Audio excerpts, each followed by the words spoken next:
ગોંડલના રીબડામાં ફાયરિંગની ઘટનાનો મામલો. ફાયરિંગની જવાબદારી લેનારા હાર્દિકસિંહ જાડેજાની ધરપકડ કરી લેવામાં આવી છે. અનિરુદ્ધસિંહ જાડેજાના પેટ્રોલ પંપ પર ફાયરિંગની ઘટના બની હતી. હાર્દિકસિંહ જાડેજાની ધરપકડ એસએમસીની ટીમ દ્વારા કરવામાં આવી છે.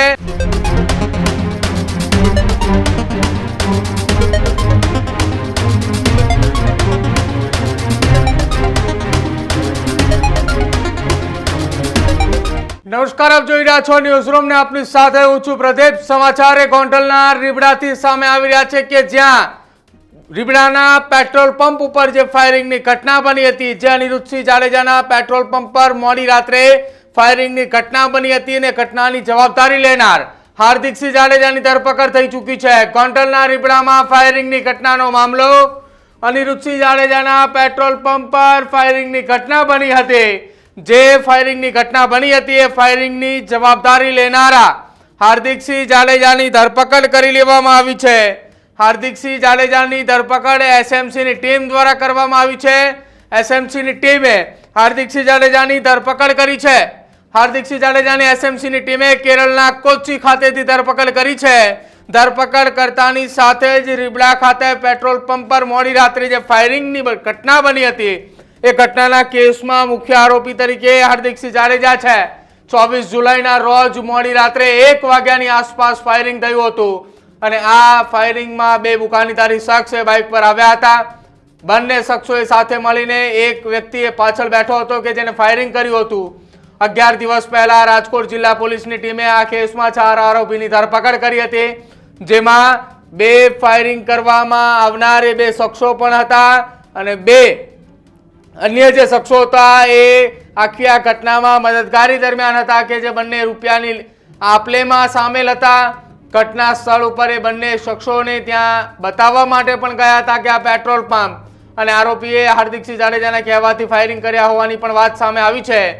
જો કે આ ફાયરિંગની જવાબદારી લેનાર હાર્દિકસિંહ જાડેજા સામે અનેક ગુનાઓ પણ નોંધાયેલા છે અને જે શખ્સે ફાયરિંગ કરવા આવ્યો હતો તેની માતાને કેન્સરની બીમારી હોવાના કારણે તેના ઈલાજ માટે 5 લાખની જરૂર હતી. એ જરૂરિયાતનો ફાયદો હાર્દિકસિંહ જાડેજાએ ઉઠાવ્યો અને 5 લાખ રૂપિયા આપીને તેને રીબડામાં અનિરુદ્ધસિંહ જાડેજાના પેટ્રોલ પંપ પર ફાયરિંગ કરાવ્યું હતું. આ ફાયરિંગની આખી ઘટના બનતાની સાથે જ મોડી રાત્રે 24 જુલાઈના રોજ એ ઘટના બની હતી અને ઘટના બનતાની સાથે જ રીબડા અને ગોંડલની અંદર ચકચારે મચ્યો હતો કે શું ફરી એકવાર રીબડા અને ગોંડલે આમને સામને થશે કે કેમ. જો કે આખી આ ઘટનાના લગભગ 8-10 કલાક વીત્યા બાદ વહેલી સવારે જ હાર્દિકસિંહ જાડેજાનો સોશિયલ મીડિયાના માધ્યમથી એક વિડીયો સામે આવે છે અને વિડીયોની અંદર આખી આ ઘટનાનો ખુલાસો થાય છે કે આ ફાયરિંગ એ ગોંડલથી નથી થયું, આ ફાયરિંગ એ હાર્દિકસિંહ જાડેજાએ કરાવ્યું છે.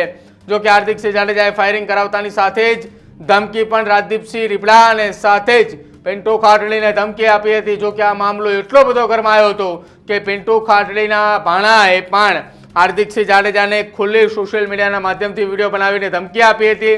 આ કેસ એટલો હાઈ વોલ્ટેજ બની ચૂક્યો હતો કેમ કે આ કેસની તપાસની અંદર હાર્દિકસિંહ જાડેજાની શોધખોળ માટે રાજકોટ જિલ્લા પોલીસની અલગ અલગ ટીમો, એજન્સીઓની સાથે સાથે ગુજરાતની મોટી એજન્સીઓ પણ હાર્દિકસિંહ જાડેજાની ધરપકડ કરવા માટે તૈયાર હતી અને તજવીજ પણ હાથ ધરી રહી હતી. જો કે આ તમામની વચ્ચે એસએમસીની ટીમને મોટી સફળતા મળી છે કે હાર્દિકસિંહ જાડેજાની ધરપકડ કેરળના કોચી ખાતેથી કરવામાં આવી છે. ગત મોડી સાંજે હાર્દિકસિંહ જાડેજાની ધરપકડ થઈ હોવાના સમાચાર સામે આવ્યા હતા. આજે સાંજ સુધીની અંદર હાર્દિકસિંહ જાડેજા કે જેમણે રાજકોટના ગોંડલ તાલુકા પોલીસને સોંપવામાં આવશે અને ગોંડલ તાલુકા પોલીસની ટીમ દ્વારા આખી આ ઘટના મામલે હાર્દિકસિંહ જાડેજાની વધુ પૂછપરછ પણ હાથ ધરવામાં આવનાર છે. જો કે આ 4 આરોપીઓની ધરપકડ કરવામાં આવી, જેમાંના 2 સગા ભાઈઓ છે. અન્ય એક આરોપી ઇરફાન કે જેની સામે અમદાવાદની અંદર પણ અનેક એવા ગુનાઓ નોંધાઈ ચૂક્યા છે. પરંતુ હવે જોવાનું રહેશે કે જે રીબડાની અંદર મોડી રાત્રે ફાયરિંગની ઘટના બની હતી કે જેમાં હાર્દિકસિંહ જાડેજાએ ફાયરિંગ કરાવ્યું હતું, શું આ કેસમાં હાર્દિકસિંહ જાડેજાના નામ પૂરતું જ રહેશે કે હજુ પણ આ કેસમાં વધુ ખુલાસાઓ થાય તેવી શક્યતાઓ છે.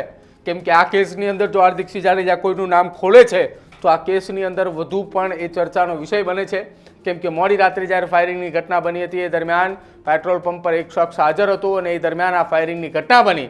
જ્યારે ફાયરિંગની ઘટના બને છે તે દરમિયાન સીધો જે ફોન અનિરુદ્ધસિંહ જાડેજાના ભત્રીજાને ફોન લગાવે છે અને સાથે જ અનિરુદ્ધસિંહ જાડેજાનો ભત્રીજા અને તેના અનિરુદ્ધસિંહ જાડેજાના દીકરા સત્યજીતસિંહ જાડેજા તમામે તત્કાલ પેટ્રોલ પંપ પર પહોંચે છે અને મોડી રાતથી જ પોલીસે તપાસની શરૂઆત કરે છે.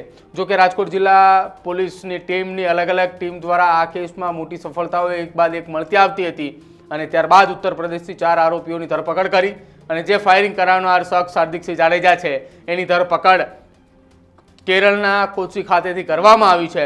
એસએમસીની ટીમ આજે બપોરથી અથવા આજે સાંજ સુધીની અંદર તેને રાજકોટના ગોંડલ તાલુકા પોલીસની ટીમને સોંપશે અને ત્યારબાદ આ કેસમાં નવા ખુલાસાઓ થાય તેવી શક્યતાઓ છે. તમારું શું માનવું છે આખી આ ઘટના મામલે અને હાર્દિકસિંહ જાડેજાની ધરપકડને લઈ એ ખાસ અમારા કમેન્ટ સેક્શનની અંદર જણાવજો. જોતા રહેજો ન્યૂઝરૂમ. નમસ્કાર.